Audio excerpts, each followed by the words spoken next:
গাছ থেকে মেহেদি তুলে আজকে হাতে দিলাম, সাথে প্রিয় মানুষটার নাম লিখলাম। হ্যালো এভরিওয়ান, আসসালামু আলাইকুম। সবাই কেমন আছেন? আশা করি সবাই ভালো আছেন। আলহামদুলিল্লাহ আমরা অনেক ভালো আছি। তো আজকে অনেক বছর হয়েছে মনে হয় হাতে আর কি গাছের মেহেদি দেওয়া হয় না। সব সময় তো বাজার থেকে যে কেনা মেহেদিগুলা এগুলাই দিই, এগুলা তো আর গাছের মেহেদি না। তো এই জন্য আজকে এই যে গাছের মেহেদি তুলতে চলে এসেছি। আর মেহেদি পাতা যেহেতু শুধু হাতে দিব, ওই জন্য বেশি মেহেদি পাতা ছিঁড়িনি, অল্প কিছু মেহেদি পাতা ছিঁড়েছি। আমরা যখন ছোট ছিলাম তখন কিন্তু গাছের মেহেদিগুলাই দিতাম ঈদের সময়। তখন কিন্তু বাজার থেকে যে কেনা মেহেদিগুলা এগুলা কিন্তু দেই নাই, সবসময় আমরা গাছের মেহেদি দিয়েছি ছোটবেলায়।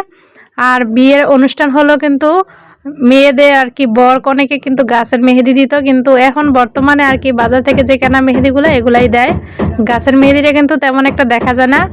তো আমার যখন বিয়ে হয়েছে আমাকেও একটু গাছের মেহেদি দিয়েছিল, কারণ আমাদের এখানে নিয়ম আর কি গাছের মেহেদি একটা ফোঁটা দিলেও দিতে হয়। তো আমার হাতে একটা ফোঁটা দিয়ে দিছিল গাছের মেহেদি দিয়ে, তারপর আর কি টিউব মেহেদি দিয়েছিল। কার কার বিয়ের সময় এরকম গাছের মেহেদি দিচ্ছেন একটু কমেন্টে বলে যাবেন।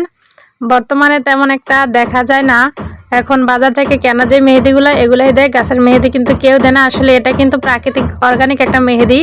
এই মেহেদি কখনো আমাদের হাতের কোনো ক্ষতিও করে না, আর এটা আমাদের রঙও কিন্তু অনেক ভালো আসে, আর অনেক দিন আর কি রঙটা থাকে। আর কেনা মেহেদিগুলোর রঙ কিন্তু এতদিন থাকে না। তো বিয়ের পর মনে হয় আর গাছের মেহেদি দেওয়া হয় নাই, ঢাকা চলে আসার পর আর দেওয়া হয় নাই। তো এই আজকে দিতেছি, আজকে 5 বছর পর। আর মেহেদি পাতা কিন্তু এভাবে অনেক উপকারী, চুলের জন্য কিন্তু আমাদের মেহেদি পাতা খুবই উপকারী। গ্রামের বাড়িতে বিয়ের অনুষ্ঠানগুলোতে কিন্তু এখনো গাছের মেহেদি তোলা হয়। আর ওই সময় কিন্তু গ্রামের যে একটা ঐতিহ্য, আমাদের দেশে আর কি মেহেদি তোলার সময় কিন্তু অনেকে গীত বলে আর কি, ওগুলা গায় গানের মতো। গ্রামের বিয়েগুলোতে কিন্তু এসব সংস্কৃতি এখনো লক্ষ্য করা যায়। তো আমি দেখেন প্রথমে এই যে নখে মেহেদিগুলা দিতেছি। আগে আমরা নখে মেহেদি দেওয়ার আগে সাবানের গুঁড়া আর চুন একত্র করে তারপর নখের উপর দিয়ে শুকিয়ে গেলে ওগুলা মুছে নিয়ে তারপর আর কি মেহেদিটা দিলে কালারটা একটু গাঢ় আসতো। তো আমার হাতের কাছে চুন নেই, এই জন্য আর কি দেওয়া হয় নাই, এভাবেই নখের মধ্যে দিয়ে নিলাম।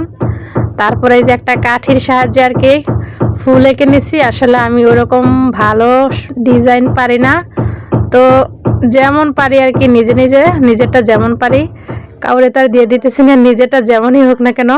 তো এই যে দিতেছি। আপনারা কারা কারা গাছের মেহেদি সুন্দর করে ডিজাইন করে দিতে পারেন কমেন্টে বলে যাবেন। কিন্তু আমি কিন্তু এত সুন্দর করে দিতে পারি না। আর শুধু গাছের মেহেদি না, টিউব মেহেদি কিন্তু আমি এত ডিজাইন সুন্দর করে দিতে পারি না। তো যেরকম পারি আর কি দিতেছি, আপনারা কিন্তু সাথে থাকেন, দেখেন আমার ফাইনাল লুক।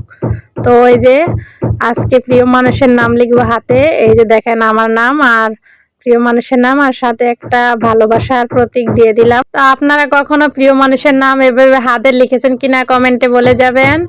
এই যে আমার প্রিয় মানুষটার নাম লিখেছি, আর আমার ফাইনাল লুকটা কেমন হয়েছে সবাই একটু কমেন্ট করে জানাবেন। আমার মেহেদির ডিজাইনটা কেমন হয়েছে। সবাই ভালো থাকবেন, আজকের মতো বিদায় নিচ্ছি, আল্লাহ হাফেজ। কেমন হয়েছে কমেন্টে কিন্তু বলে যাবেন।